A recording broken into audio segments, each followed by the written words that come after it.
Lumière d'artiste par Chloé Vernet.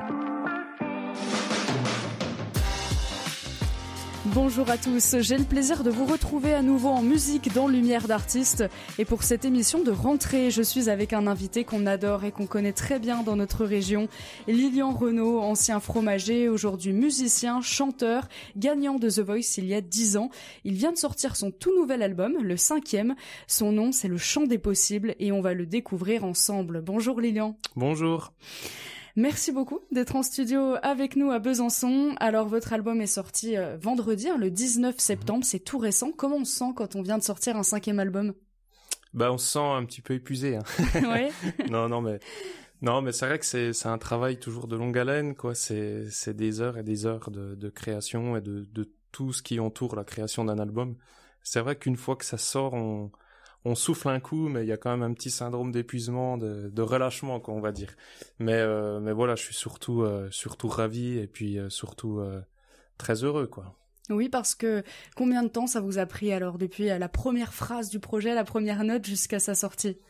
Ça a pris 2 ans et demi, quoi, là. Pour le coup, celui-là, j'ai commencé à le composer un petit peu en même temps que le démarrage de cette aventure d'Héritage Goldman que j'ai fait pendant 2 ans et demi.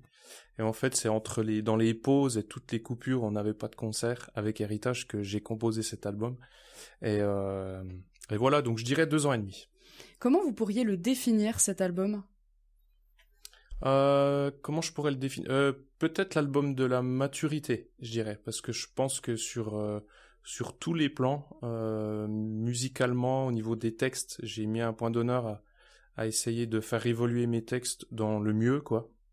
Ouais, peut-être la maturité. Je pense à un album un peu plus abouti, je dirais, sur tous les terrains, quoi. Voilà. Alors, je le disais en introduction, on vous a découvert en 2015. Ça fait déjà 10 ans dans l'émission The Voice. Il y a eu beaucoup de choses. Vous avez voulu stopper le tourbillon, en tout cas ralentir le tourbillon qui vous a emporté à la suite de l'émission. Vous avez fait un burn-out et ensuite vous êtes reparti. Vous avez créé votre propre label. Là, cet album qui vient de sortir, il est autoproduit, comme le précédent d'ailleurs. Qu'est-ce que ça représente pour vous ? C'est plus de liberté ? Alors, l'autoproduction, c'est plus de liberté. C'est-à-dire que tout ce que je fais, tout ce que je choisis, personne ne me le valide ou me le valide pas. C'est la grosse différence majeure quand on a un label ou une boîte de production de spectacle. Tous les choix qu'on fait, qu'ils soient artistiques ou tous les choix sont validés ou pas par des gens qui ont une étiquette, qui ont un métier en fait. Et moi, c'est vrai que ça, c'est quelque chose qui a été compliqué parce que je comprenais pas pourquoi dans telle chanson on me disait non. Il faut pas mettre de reverb sur ta voix là.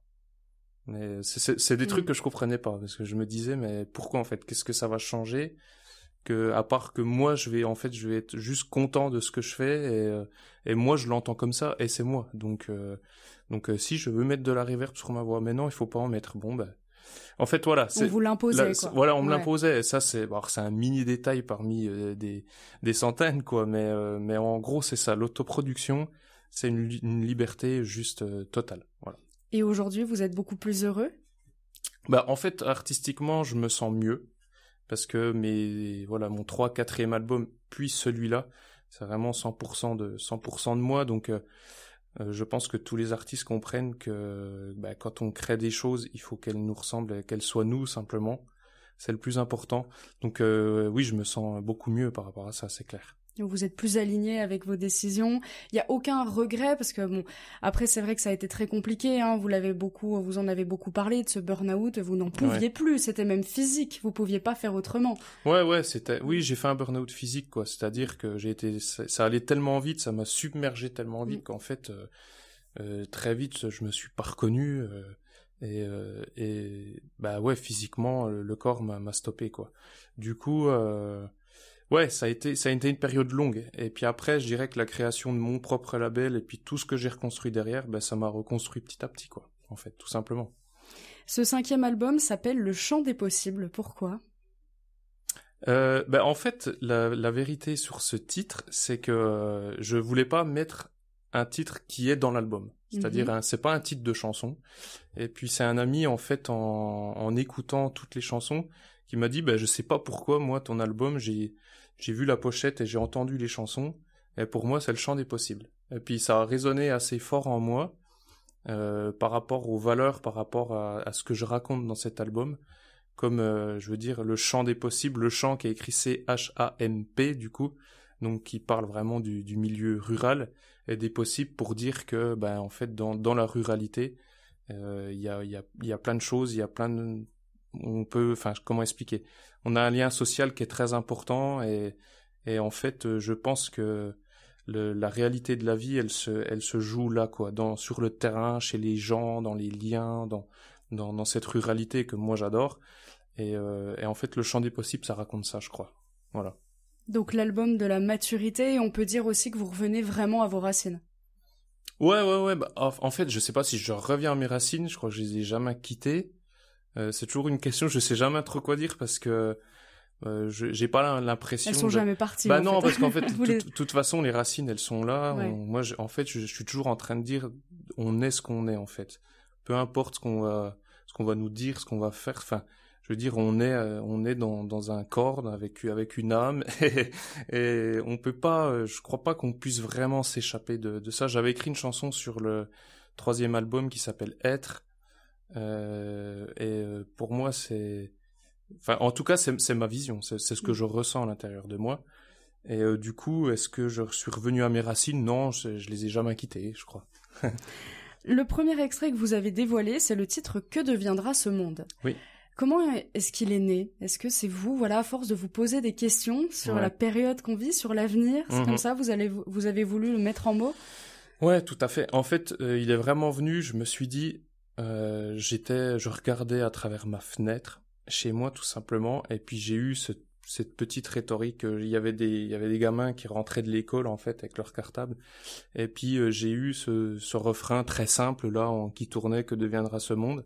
Et je me suis dit, bah tiens, je vais aller au bout de cette chanson. Je compose pas vraiment comme ça à la base. Et puis je me suis dit, je vais essayer de faire une chanson simple qui pose un constat sur ce que je ressens vraiment tout de suite. Et je suis allé au bout du truc et est née cette chanson Que deviendra ce monde.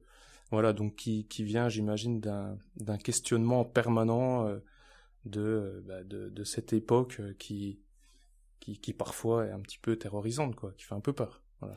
Eh bien, on l'écoute tout de suite sur RCF. Que deviendra ce monde de Lilian Renaud. Que deviendra ce monde? Que deviendra?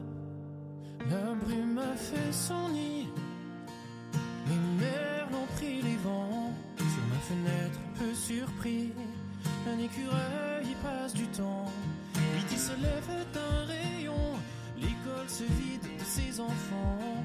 Quelques mères sur le front, regard prudent en traversant. Et des cartables pleins d'histoires à ma fenêtre, je me demande: que deviendra ce monde et tous ces beaux villages aux fontaines qui coulent comme passent les semaines et des fleurs sur les tombes? Moi, j'attendrai comme un con dans les vieilles pierres où l'on sème. Dois-je croire ce que disent les chaînes quand elles nous parlent du monde? Mais que deviendra ce monde? Mais que deviendra ce monde? Pourtant les blés s'élèvent d'épis de longues tiges et nous surprend la sève dans ces monstres qui s'érigent. Puis le soir tombe sur nos vies comme dans les villages d'à côté. Une lumière dans un café où quelques âmes attendent minuit. Et moi je suis sorti ce soir, fixant la lune, je me demande: que deviendra ce monde et tous ces beaux villages aux fontaines qui coulent comme passent les semaines et des fleurs sur les tombes? Moi, j'attendrai comme un con dans les vieilles pierres où l'on sème. Dois-je croire ce que disent les chaînes quand elles nous parlent du monde? Mais que deviendra ce monde? Mais que deviendra ce monde? Le silence des murs, d'un matin pas si sûr. Ton cœur dans mes bras, je t'aime comme tu sais pas. le soleil à midi, un rêve d'aujourd'hui. Je te le promets, ça ira, l'amour nous sauvera, et pour le reste, advienne que pourra. Que deviendra ce monde et tous ces beaux villages aux fontaines qui coulent comme passent les semaines et des fleurs sur les tombes. Moi, j'attendrai comme un con dans les vieilles pierres où l'on s'aime. Dois-je croire ce que disent les chaînes quand elles nous parlent du monde? Mais que deviendra ce monde? Mais que deviendra ce monde?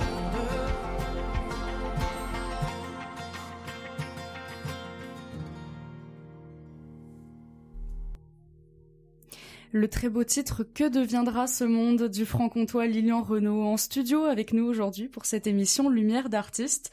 Lilian, la chanson qu'on vient d'écouter est en français. C'est d'ailleurs l'une des particularités de cet album. Après 2 albums qui avaient aussi des titres en anglais, là vous revenez à 12 titres 100% en français. Pourquoi ce choix? Pourquoi ce choix? Très bonne question. J'ai toujours plaisir à écrire en anglais. Parce que ça m'emmène dans vraiment les influences que j'adore, comme j'ai toujours dit. Et puis celui-là, je suis revenu que en français parce que j'ai remarqué que souvent après les concerts, les gens en fait aiment bien les mélodies des chansons en anglais, tout ça, ils adorent. Mais ils me disaient c'est quand même dommage parce qu'on comprend pas quoi. Mais ça je le sais forcément. Et du coup je me suis dit bon pour cet album, allez quelque part pour faire plaisir aussi. Je vais essayer vraiment d'amener au maximum les influences que j'aime, mais vraiment qu'avec des textes en français, parce qu'en plus ils pourront comprendre les textes, quoi. C'est sûr, ce qui est toujours plus agréable pour les gens qui m'écoutent ici, quoi. Donc voilà pourquoi, tout simplement. Je crois que c'est plus une idée de faire plaisir et de repartager des textes en français, quoi. Et donc là, vous me disiez au début d'émission, je voulais vraiment travailler mes textes, qu'ils soient plus aboutis peut-être que les précédents. Et comment alors vous avez procédé? C'est venu de vous? Vous vous êtes entouré de personnes, d'auteurs qui vous ont aussi aidé à écrire? Oui, c'est ça. En fait, c'est venu beaucoup de moi parce que j'ai écrit tous les textes.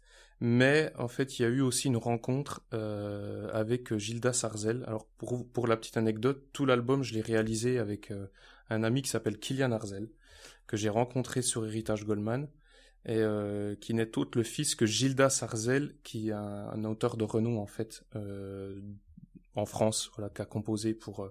c'est un compagnon de route de Jean-Jacques Goldman en fait, et il a composé pour beaucoup de grands artistes, et c'est vraiment un magnifique auteur. Et j'ai eu la chance en fait d'aller enregistrer en studio avec Kylian chez Gildas, et il a passé du temps en fait avec moi sur son canapé, tout simplement, à me partager des tuyaux, parce qu'il aimait bien aussi ma voix, mes chansons. Et il m'a partagé pas mal de tuyaux, des anecdotes, voilà, il m'a donné beaucoup de conseils. C'est un peu un puits sans fond, en fait, de connaissances. C'est quelqu'un d'assez incroyable. Et il m'a donné pas mal de tuyaux pour améliorer les textes, qui soient un peu plus compréhensibles, que le sens soit mieux... comment expliquer? Des fois, j'avais tendance à m'éparpiller un petit peu dans mes textes, à partir dans tous les sens. Et là, il m'a donné vraiment une clé pour partir d'un point A et de finir à un point B avec un truc vraiment bien construit. Et voilà, c'était vachement intéressant ce travail-là, quoi. Donc là, sur cet album, pas d'excuses pour le public, on ne peut que comprendre les textes.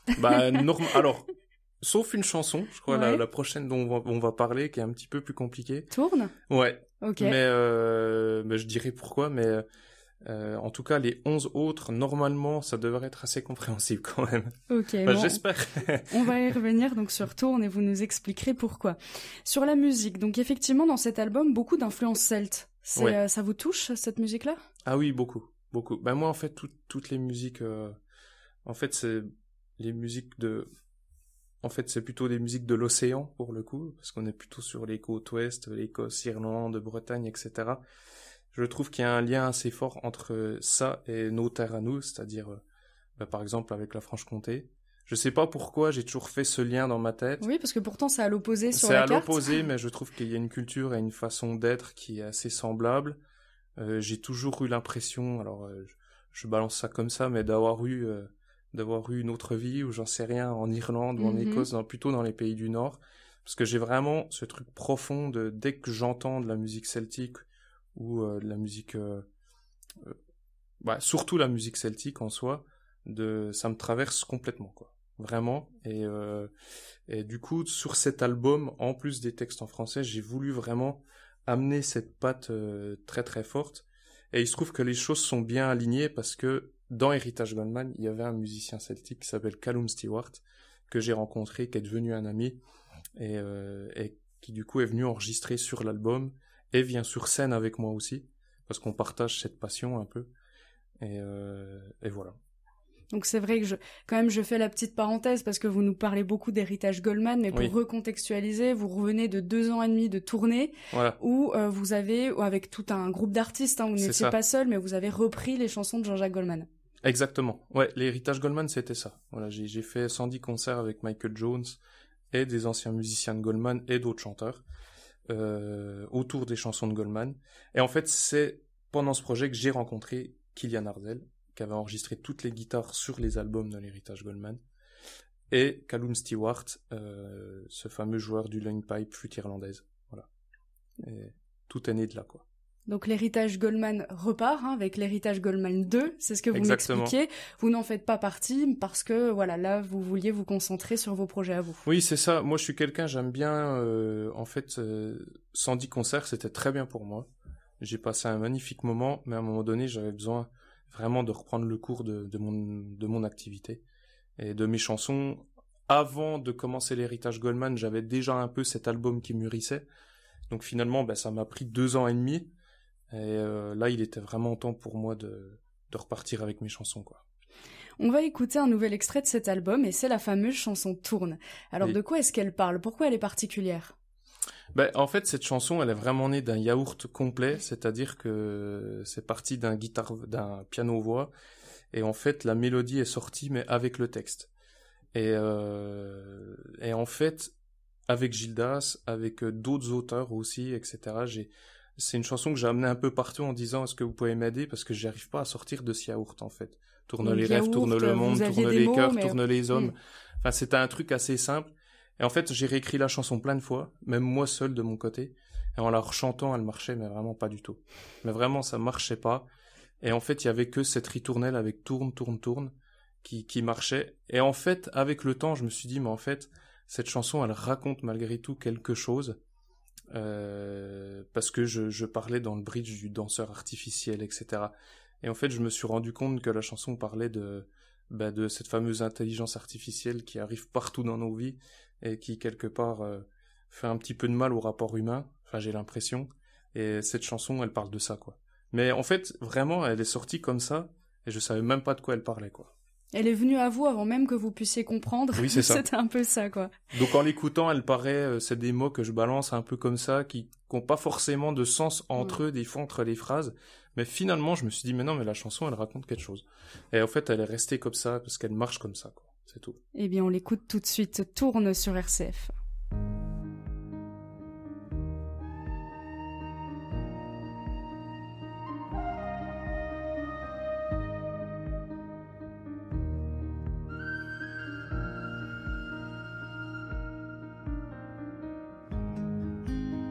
Que le cœur libre, que les vols d'oiseaux, si le monde rêve en vrai,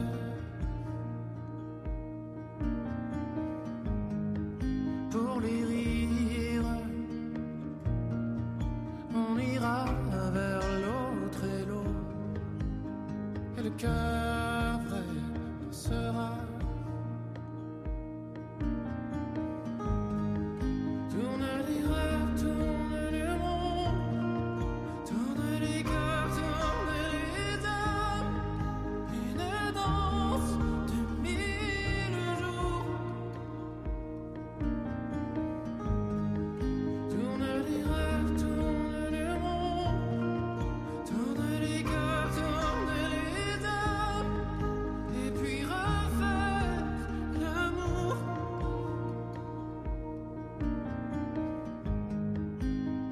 Que le cœur ivre,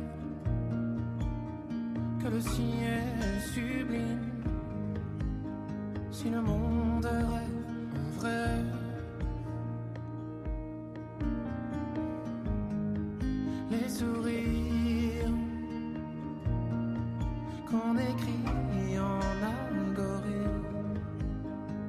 cœur danseront.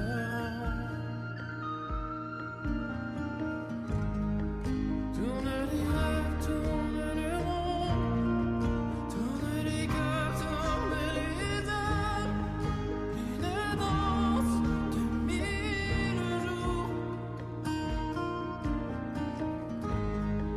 Tourne les rêves, tourne le monde, tourne les cœurs, tourne les âmes, et puis refais l'amour. Et puis demain, est-ce qu'un danseur artificiel te prendra la main pour valser et valser?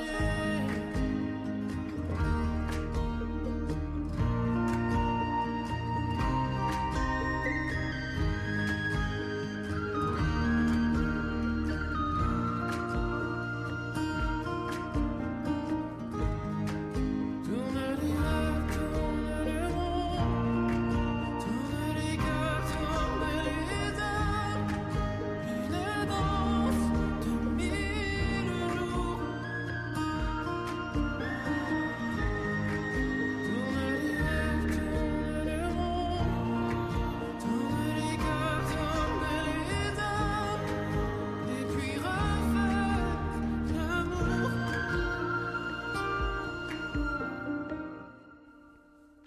Vous êtes sur RCF dans Lumière d'artistes et j'ai le grand plaisir d'être avec le chanteur Lilian Renaud. Lilian, vient d'écouter donc votre chanson Tourne, présente sur votre nouvel album qui vient de sortir, Le Chant des Possibles. Moi, je trouve vraiment qu'en écoutant cette chanson, on peut fermer les yeux et là, on voyage instantanément. Est-ce que c'est l'objectif aussi de cet album, de transporter le public? Oui, bah c'est un truc que j'essaie de faire un peu tout le temps quand même. On va dire que je fais pas les mélodies les plus, comme on dit, les plus up-tempo du monde, c'est-à-dire pour danser. Mais en tout cas, j'essaie toujours d'à travers les sons, la musique, de faire voyager un petit peu, ça c'est clair. Et c'est vrai que cette chanson, pour le coup, l'est vraiment. Ouais, elle s'y prête vraiment bien.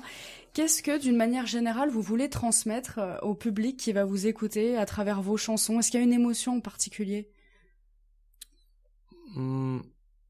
Je sais pas, je pense que l'émotion, c'est juste pas faire comprendre, mais peut-être dire, soyez qui vous êtes et arrêtez de vous battre contre tout le monde. Je pense que c'est ça mon message dans toutes mes chansons. C'est un truc que je ressens de plus en plus. Je trouve qu'il y a de plus en plus de confrontations. Les gens se détestent de plus en plus pour des idées politiques en permanence. Enfin, on vit dans un combat, je trouve, qui est grave, quoi, je trouve. J'ai l'impression qu'on avait moins ça à l'époque où il n'y avait pas les réseaux, quoi. Où finalement, on parlait avec les gens et on savait pas s'ils étaient de gauche ou de droite, ou on s'en foutait complètement. Et j'ai l'impression qu'aujourd'hui, un être humain, c'est surtout ça. Et ça me rend très triste. Et je me dis, moi, c'est juste ça que je raconte dans mes chansons. Soyez qui vous êtes et arrêtez de cracher en permanence votre haine, parce que déjà votre avis, il vous appartient, il n'est que le vôtre. Tout le monde vit dans sa bulle, dans son monde. Pour moi, tout ça, ça a presque aucune valeur. Et du coup, voilà, je pense que dans mes chansons, je dis ça. Soyez qui vous êtes et juste tendez la main à votre voisin et fin de l'histoire. La réalité, la vie, elle se vit sur le terrain. Elle se vit pas à travers les réseaux, tout ça, c'est du blabla pour moi. Voilà. C'est un très beau message, c'est vrai que ça fait du bien d'entendre ça. Est-ce que c'est pas un petit peu compliqué et parfois un peu paradoxal avec votre métier? Parce que malheureusement aujourd'hui, quand on est chanteur, faut être sur les réseaux, faut se montrer, Comment vous faites alors avec ce côté-là? C'est complètement paradoxal et pour moi c'est un truc qui est très compliqué. En vrai, ça me fatigue tous les jours. Moi, ce que je fais sur les réseaux, c'est que je dis juste ce que je fais. Moi, voilà, comment je me conforte là-dedans, c'est je prends position sur rien, je donne mon avis sur rien. Mais je dis voilà, si vous voulez partager de la musique avec moi, si vous voulez écouter ma musique, ça sera ici, ça sera... Voilà tout ce que je fais. Parce qu'en fait, j'ai ni la connaissance, ni la vie des gens pour penser à leur place et leur dire il faut faire comme ça, ou il faut penser comme ça, ou il faut aller manifester là, ou il faut faire ci. Moi, je suis juste... Voilà, je fais de la musique, c'est tout ce que je fais, je partage ma musique. Voilà. Moi, je pense que le réseau social peut être un très bel outil si ça reste un outil de partage et juste, voilà, sans donner de leçons en permanence ou dire ce qu'il faut penser aux gens, quoi. C'est tout. Moi, je vois, c'est la vie, voilà comment je vois la vie. Après, c'est encore une fois, ce n'est que ma vision. Alors le lien, évidemment, il se vit aussi sur scène, le lien avec le public. Donc vous allez partir en tournée pour défendre cet album. Vous serez notamment samedi à l'Escale à Morteau, vendredi 7 novembre à la Saline Royale d'Arquesnan, samedi 29 novembre à l'Écrin à Talent en Côte d'Or et vendredi 12 décembre au Théâtre de Colmar. Bien sûr, il y aura d'autres dates qui seront dévoilées un petit peu plus tard. Qu'est-ce que vous ressentez sur scène ? Bah, sur scène, on ressent quand même beaucoup d'émotions. Surtout, là, les premières dates, avec l'aboutissement d'un projet comme ça. Là, c'est vrai qu'en répète résidence, quand les morceaux commencent vraiment à sonner et à naître sur scène, c'est une émotion particulière qui se vit pas, qu'on peut pas vraiment ressentir ailleurs. C'est comme quand des parents viennent d'avoir un enfant et disent, j'ai jamais ressenti cet amour-là ailleurs, et d'extérieur, tu comprends pas, parce que tu penses ressentir les choses. Et c'est vrai que le fait de faire de la musique sur scène, il y a un peu ce truc-là. Il y a un ressenti, enfin en tout cas moi je sais pas pourquoi, je sais pas ce que ça nourrit en moi, mais c'est un truc que je ressens pas forcément ailleurs. Vous pourriez pas envisager d'arrêter la scène, ça fait vraiment partie de votre vie aujourd'hui? Alors je sais pas, parce que c'est aussi quelque chose qui prend énormément d'énergie, et qui est source d'angoisse aussi, parce qu'il faut aller devant les gens, il faut aller chanter ses chansons, enfin, je veux dire, les regards sont posés sur nous quand même pendant 2 heures, et c'est quelque chose qui est particulier, où il faut être quand même très bien dans sa tête pour aller sur scène. Sinon, je pense que c'est très complexe d'aller sur scène, enfin, je le pense. Et du coup, envisager des grandes périodes sans concert, c'est pas du tout un problème pour moi, parce que j'aime bien ma vie à côté. Et par contre, c'est vrai qu'envisager de ne plus en faire du tout, ça serait très complexe, je pense. En effet, il manquerait quelque chose. Donc voilà, en fait, moi je travaille à ça tous les jours, c'est de trouver le juste milieu entre tout, et voilà. Lilian, on va se quitter avec un dernier titre de votre album, Le Chant des Possibles, album donc disponible partout, hein. Le titre s'appelle Les Yeux Ouverts. Est-ce que vous pouvez nous le présenter ? Les yeux ouverts, il parle justement de prendre du recul sur la vie, et même dans la sombritude et l'hiver qui arrive, juste prendre l'hiver du bon côté, et de le voir en lumière, simplement essayer de voir les belles choses qu'il y a autour de nous, et effacer un peu tout ce qui est négatif. Et en fait, les yeux ouverts, ça parle de ça. Je garde les yeux ouverts malgré ce qui se passe, quoi, tout simplement. Eh bien, on va garder les yeux ouverts, mais surtout les oreilles grandes ouvertes pour écouter ce titre. Une dernière question, Lilian. Aujourd'hui, vous n'imaginez pas du tout votre vie sans la musique ? On pourra penser que dans 10 ans, allez, vous serez encore là. Alors, toujours en Franche-Comté, j'espère, hein, mais j'ai l'impression que ça... Ça, il y a peu... Oui, là, ça devrait aller pour ça. La question se pose pas trop. Mais toujours avec de la musique, des albums. Ouais, en tout cas, j'espère que la vie va me donner la chance pour ça, et de continuer à faire de la musique, et puis à partager ces bonnes ondes, j'espère. Et voilà, j'espère. Eh bien, en tout cas, on vous le souhaite. Nous, on est très contents de vous avoir reçu dans cette émission Lumière d'artiste. L'album Le Chant des Possibles, il vient de sortir. Vous pouvez l'écouter, l'acheter partout. Encore un très grand merci, Lilian, d'être venu en studio. Merci Chloé, et puis merci à Radio RCF. C'était un plaisir. Il y a ce froid qu'hier, ce soir, à ne plus desserrer les mâchoires pris dans le noir.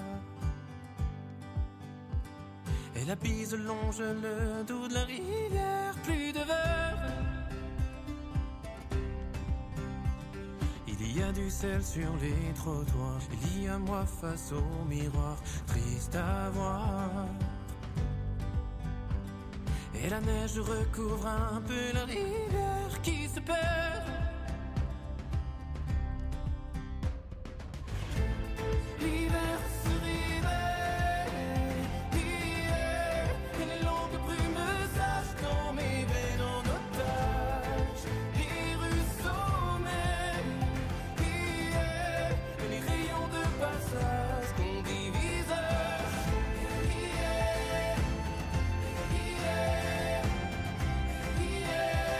Mais je garde les yeux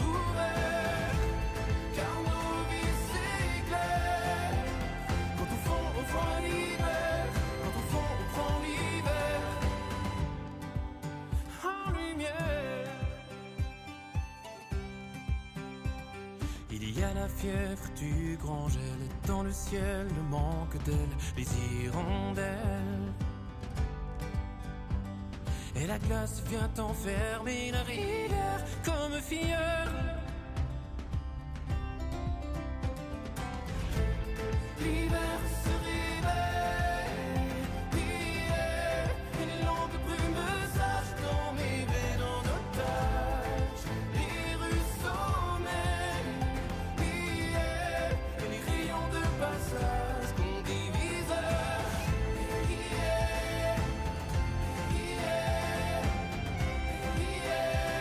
Mais je garde les yeux ouverts, car nos vies s'éclairent. Quand au fond on voit l'hiver, quand au fond on prend l'hiver, on peut éteindre la vie dans le fond des galères. On peut se refroidir dans nos jours amers, mais les yeux ouverts, on y verra la lumière. Et je garde les yeux ouverts.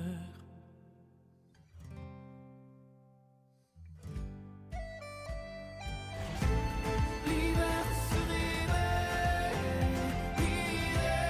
les longues brumes sachent dans mes veines en otage. Les rues sommeillent, et les rayons de passage qu'on divise.